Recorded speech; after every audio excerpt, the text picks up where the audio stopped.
Ok, on va s'intéresser à l'autre rectangle. Donc, l'autre rectangle, on va modifier les angles. Vous avez déjà mis des arrondis sur des rectangles dans Illustrator. Vous voyez comment ça fonctionne par la palette de transformation. Ok, alors vous sélectionnez l'autre rectangle, celui sur lequel vous n'avez pas encore ajouté des points, et vous devez avoir la palette de transformation visible, menu fenêtre transformation. Et là, vous devriez voir les propriétés du rectangle, dont notamment les angles ici. Les angles. Donc, si je voulais mettre des arrondis partout, ce serait simple. Il faudrait indiquer, en ayant la chaîne enclenchée, là, il faudrait aller chercher ici type arrondi. Voilà. Et aller augmenter la valeur. Voilà. On est d'accord? Sauf que ici, je vais quand même, pour les deux angles du dessus, il ne me faut pas d'arrondi en fait. Donc, je vais casser la chaîne et mettre 0 et 0 ici. Voilà. Donc, le dessus reste anguleux. Il n'y a que le dessous sur lequel j'ai mis un angle.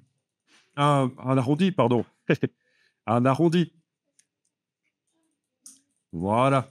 Et évidemment, les arrondis pourraient être différents d'un côté et de l'autre, mais je pense que la plupart du temps, vous allez faire des arrondis qui sont quand même similaires, en fait. Voilà.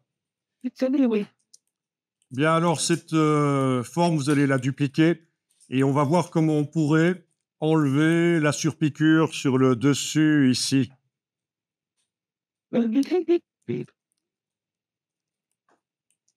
Donc, touche Alt avec la flèche noire, touche Alt ou touche Option, je déplace, ça fait une copie. Sur la copie ici, on va voir comment on pourrait modifier, faire en sorte que la surpiqûre, le trait pointillé ici à l'intérieur n'aille pas partout. Il faut que sur le dessus, il n'y soit pas, on est d'accord. Hein. Et d'ailleurs, il faudra aussi qu'il remonte. Les verticales ici vont remonter jusque-là, voilà.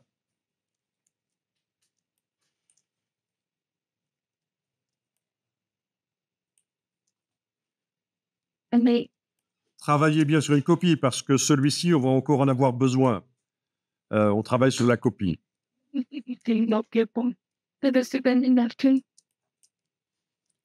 Donc, sur la copie ici, ce qu'on va faire, c'est, si vous faites commande Y, CTRL Y, vous voyez qu'il n'y a qu'un seul tracé. Il nous en faudrait deux. Il faut arriver à transformer le contour en pointillé, là, le transformer en une vraie forme. Et pour ça, vous allez dans le menu Objet, décomposer l'aspect. Objet, décomposer l'aspect. Maintenant, ça se voit clairement que le pointillé a été transformé en une vraie forme. Et bien entendu, maintenant, s'il fallait modifier les arrondis, il faudrait le faire sur les deux formes. Ah ben oui, parce que c'est vraiment deux formes différentes maintenant. Voilà.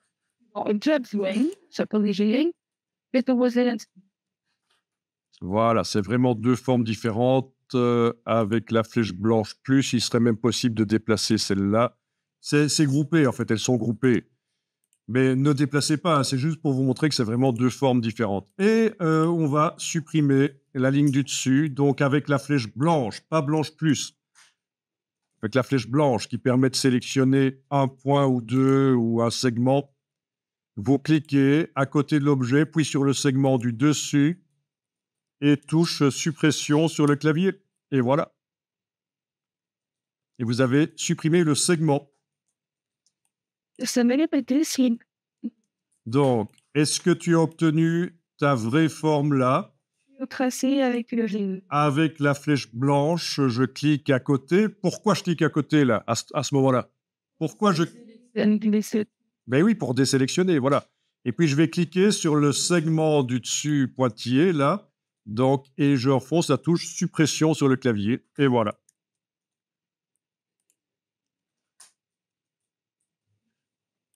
Bon, sauvegardez ça.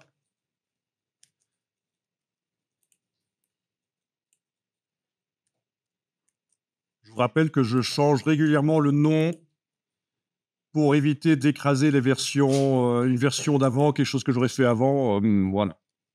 Alors la suite, évidemment, c'est assez simple. Avec la flèche blanche, en ayant cliqué à côté, rien n'est sélectionné. Je vais cliquer sur le point ici et je vais le déplacer vers le haut en enfonçant la touche Shift pour que le déplacement se fasse sur l'axe, la touche majuscule. Et voilà, je lâche le bouton à souris. En principe, il y a du magnétisme qui est enclenché.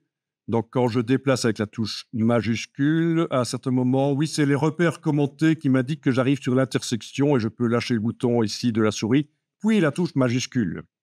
Jamais les deux en même temps. Voilà. C'est comme depuis